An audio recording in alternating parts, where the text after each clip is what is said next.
Yan o, nagawa na natin sila ng aakyatan. Ayan. So, ito na yung ampalaya natin. Exciting! Hi guys! So, here we go again. And, nasa past 2 na yata tayo. Ito na yung ampalaya natin. Nagko-crawl-crawl na siya. So, malapit na. Ayan. Try natin na i-move to. Ayan. Para hindi siya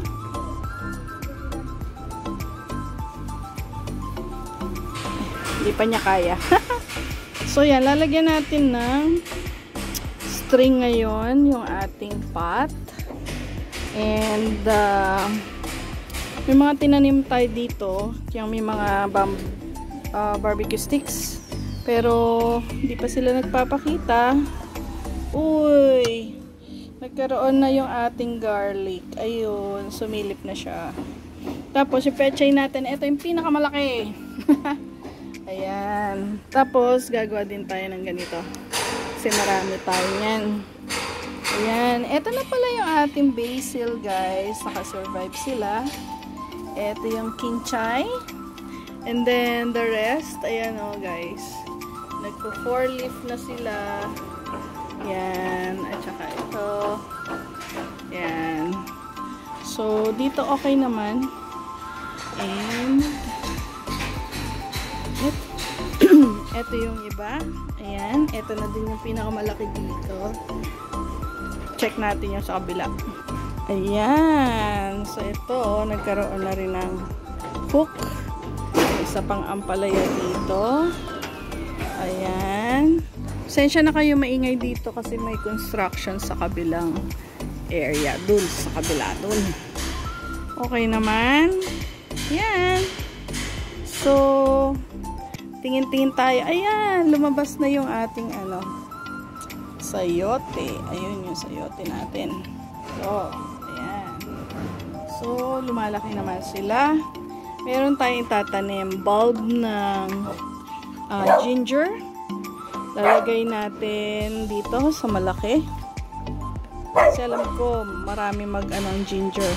Tapos, magsisingit tayo dito ng 3 bulb ng onion. Eto guys, yung itatanim natin dito. Eto, lalagay natin dito. Dito sa spot na to. Diyan. Kasi, ang sabi dun sa mga ibang napapanood ko, maganda mag-insert ng onion dahil pantaboy daw to ng ng mga yung pest. Yan. Tapos dito natin lalagay yung ginger natin. Tapos ang gagawin natin ay ganyan. Kita nyo yun? Ito. Yun. Yung may mga maliliit na bulb na yan. Yan yung patataasin natin. Yan. Ito may bulb na ito eh. Yun o. Yun. Tsaka ito. Ayan. Ganyan daw siya itanim. Tapos ko-cover natin. Then, tingnan natin. After few days, kung tutubo siya. Maglalagay din tayo guys ng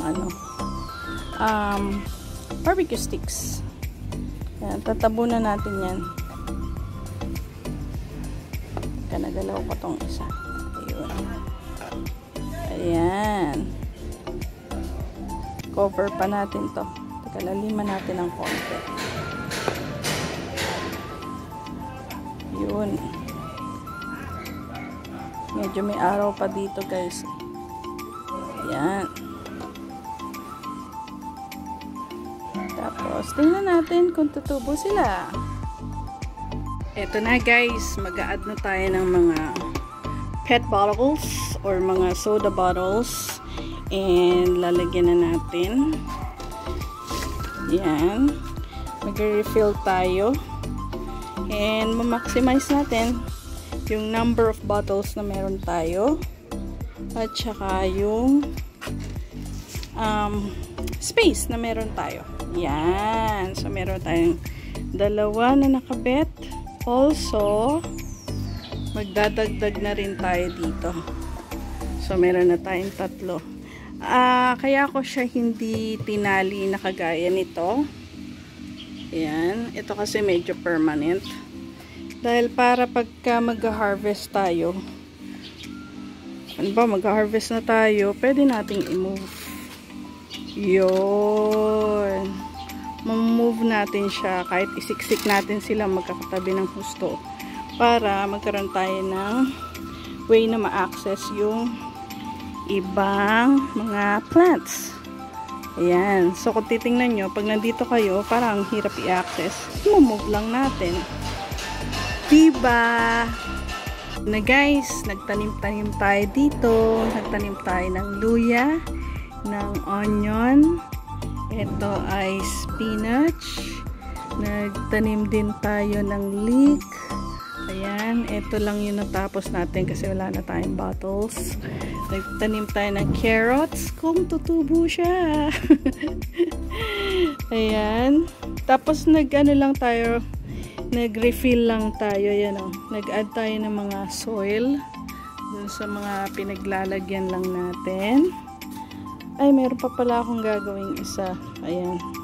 Hinok na natin dito para makabisado nila. Ayan. So, tapos binawasan na natin. Ginawa natin tag-iisa na lang para mas makuha nila yung soil na kailangan nila. Then, may nangyari. Kaya basang-basa dito. Pumutok yung ating faucet. Buti na lang, andyan si Daddy. Ginawa niya. Ayan, kaya baha. Ayan. So, natapos natin dito. May 3 tayong inad. Ayan. Zoom out natin. Para makita nyo. Ayan. Yung isa hindi ko nabawasan pa pero bukas na lang. Pero yung mint natin, okay sila kahit pinaghiwa-hiwalay natin.